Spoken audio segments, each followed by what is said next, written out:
Welcome to another day of Above the Brain podcast, where we open up your mind to the one that's divine, help you discover self so you can turn self into wealth. Right now, we're continuing our leadership series, and today we're going to go with leading your mind. We're going to show you how to lead your mind, which is mastering mental toughness. Now, I'm going to break down about 5 key factors or things to consider that you can start applying to your life today that will transform your mind, to transform your life, to make you a better leader, and to also master your mind. Number 1, always start your day with a time of clarity. I call it a time of clarity because people have different routines or habits or things that they do to get their day started. The worst thing we can do for ourselves, for our day, is to just jump right into it. We need a time of progress, of process, of preparing ourselves for the day. What I do is I try to get up early, get me a cup of coffee, and just sit and meditate, listening to the Word of God or an audiobook, where I'm just sitting and relaxing for 30 minutes or so, 30, 45 minutes, and just chilling and just letting the thoughts flow. And then I kind of transition and use that time to kind of speak over my day and generate my thoughts, especially if I had like a long day the day prior and I don't want that to happen again. I use that as an opportunity to speak to my day or encourage myself so I can go forth in my day, not worried or stressed out about the things that happened yesterday in the past, but I can go into the day regardless of what's going to be ahead of the day. I'm going to go in more enthusiastic, more positive, more optimistic than I would if I just jumped into the day.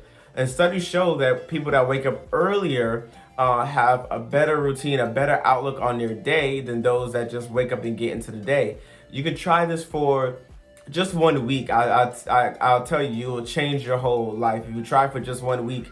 Instead of just those of you that get up and immediately, brush your teeth, make breakfast, go straight to work, versus those of you that wake up, do your routine, make sure you have a long, lengthy time to yourself, get your day going, get your day started, and then from there, you go into creating the day that you want by giving your time, your peace, your time to yourself, your time with God, your time to build upon those things that you want to see happen in your day, given that time of clarity so you can execute an effective plan for your day. It's definitely going to change your life.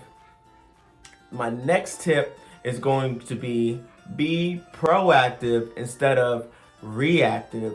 As a leader, it's essential that we are proactive, especially if we are working with teams or groups of individuals. If you know certain habits, certain behaviors, certain tendencies of other individuals, when they act a certain way or when they don't perform the way that you like to, or when something doesn't happen, and you're mentally prepared for those things, your response will be much greater than you are just going on a whim and just hoping everything works out, not mentally preparing yourself. And then you're always in a place of reaction, even outside of like working with a group. But being proactive is say like you're gonna hang out with family for a day, right? And certain people in your family have certain, I'll say, vibes or energy, or friends, hanging out with friends. And there's one person in the group that when you get together, they're always negative, they're always this, that, or the other. If you already expect that, you can hope for the best. But if you expect that, when they act according to that way, you don't have to react. You can actually not respond, and you'll be just fine mentally. And that's an area of mental toughness that's going to help you excel as a leader. Being proactive is knowing what you're about to get into, knowing the possible outcomes or the solution. If you're going into a work meeting, you can know that it can go one way or the other way, and mentally prepare yourself for whatever the answer may be. You can go in for a level up in your job, career, and the worst thing that can happen is you go into that interview and they say no, and you can mentally prepare yourself to do that rather than having a negative response or making yourself not look as professional by just simply reacting to the outcome of that situation. When you have a proactive approach to life, you will always be at the advantage. When people are negative towards you and speak negatively about you or things of that nature, when you're proactive, you know how to brush off those things, not let them affect you, and you can allow yourself to be very productive, very dominant in your mentality as far as not allowing people to get to you. But when you're reactive, that allows people to control you. If I know that if I can say something that will get you going, and I say that thing every single time you fold, or every single time you get upset, or every single time you get mad, or you feel some type of way, I actually have control over you. People that can do that to you, that can manipulate, your emotion based on what they say and what they do, they have control over you because they know that they can get a reaction from you. But if you know people are a certain way and you're proactive in your approach to them, you will always be a step ahead, and you'll always have that mental dominance in living a proactive life that will actually perpetuate you into a confident, level-headed leader. Next, I will say, even transitioning from that into knowing your triggers and not allowing them to get to you. It can take progress. Sometimes we have traumatic experiences. Sometimes someone truly offended us to a way we didn't like. And so we know that there are certain things that people say, certain things that people do that can trigger our emotions. But once we identify those things, sometimes we don't want to identify those things. Sometimes we just try to act like we're good. We try to act like, these things don't bother us. And that actually builds up to where you can end up putting yourself in a reactive situation that is not good for your image. But when it comes to mental dominance, you want to be able to say, this is a weak area. I actually use that weakness to your advantage and say, this is something I struggle with. And that now that I know that I struggle with it, I know how to deal with it. I know how to face it. Or if I don't know how to face it yet, I can prepare myself to face it, right? And so being aware of who you are, that comes with self-awareness. Knowing your triggers comes with self-awareness. And those of us that can self-identify with ourselves, that is a state of mental toughness that is going to be crucial to your development. Is being mentally stable, mentally tough, and being able to say, I know my weaknesses, I know my strengths, I know what gets me upset, I know how to speak life into myself, I know how to navigate my mind, which brings me to my fourth point, which is navigating your emotions. And it all kind of comes together, but this is an area of mental toughness, of mastering your mindset, leading your mind. These all are practices that can help you perpetuate a routine of mindset development that's going to make you a great leader. When you can navigate your emotions, and by navigate, I mean, not being reactive to everything, recognizing when you're upset, recognizing when you're sad, recognizing when you're happy, recognizing all these different emotions, but then not allowing them to overtake you, right? Not allowing even yourself to be blinded to when you do have particular emotions rise up.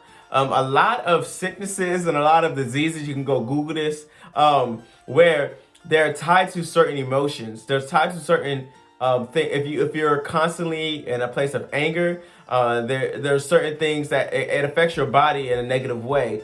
Our bodies respond to our emotions. That's why, someone like me who looks so youthful, who's happy all the time, who's always enthusiastic, who's always optimistic, and just have a joy of life. And plus, I have Jesus in my heart, and I love the Lord, and I'm always looking for ways to make others happy. I'm always looking for, the bright side of life and things of that nature. That personality alone and having mental toughness and all those things actually is where I've gotten to where I am today, where I really don't get sick. And that's just a side note, where navigating your emotions is actually you have a control over yourself and not allowing other people to manipulate you. So I use that as an example when I was talking about how our emotions can affect our physical and mental health, but then we can just control our own minds when we control our own emotions. If you get angry, you can control that, and then if you need to respond later or have a conversation, you'll be able to do that. And so it takes a lot with truly understanding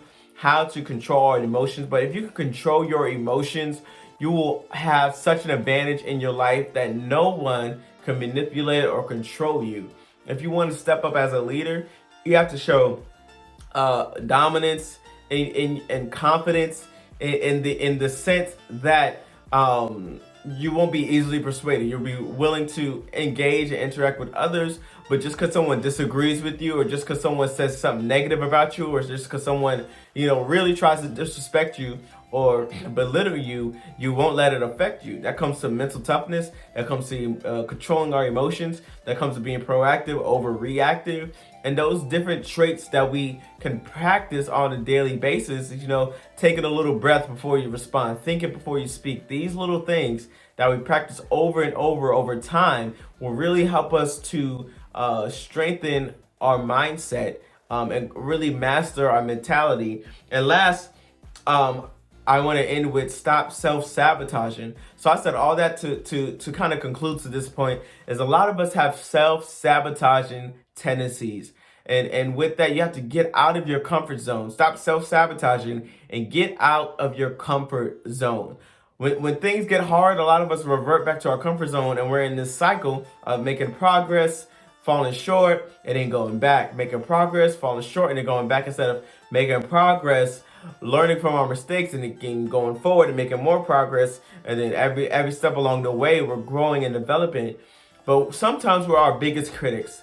Sometimes if we, for me, it took me a while to get into this area of motivational speaking and teaching and coaching, because I would self-sabotage myself. I don't have what it takes. I don't have the time to do this. I don't want to do that. I don't want to do this, that, or the other. That's too much work.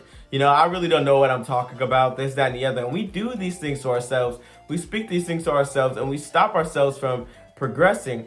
But you have to stop the self-sabotage. You have to get out that comfort zone. If you're building a business or a brand, it's going to take a lot of work, and you got to allow yourself not to do, your old routines. Hey, instead of, making content or recorded videos, I'm just going to watch Netflix again.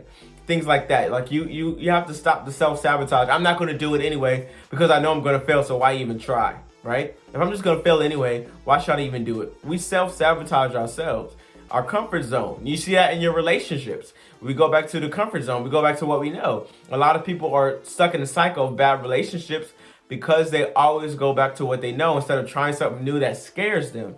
This person is too good to be true, even though they genuinely care about me. This person's too good to be true, so I'm not going to give myself the chance to go further in this relationship, or this opportunity seems so good to be true, I'm not going to go to that interview.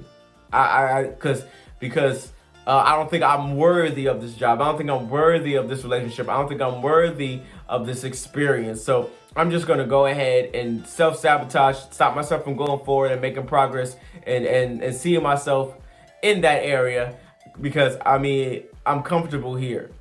You're comfortable where you are, even though deep down you know that you deserve better, you know that you want better, you know that you need better, but you always self-sabotage and resort back to your comfort zone.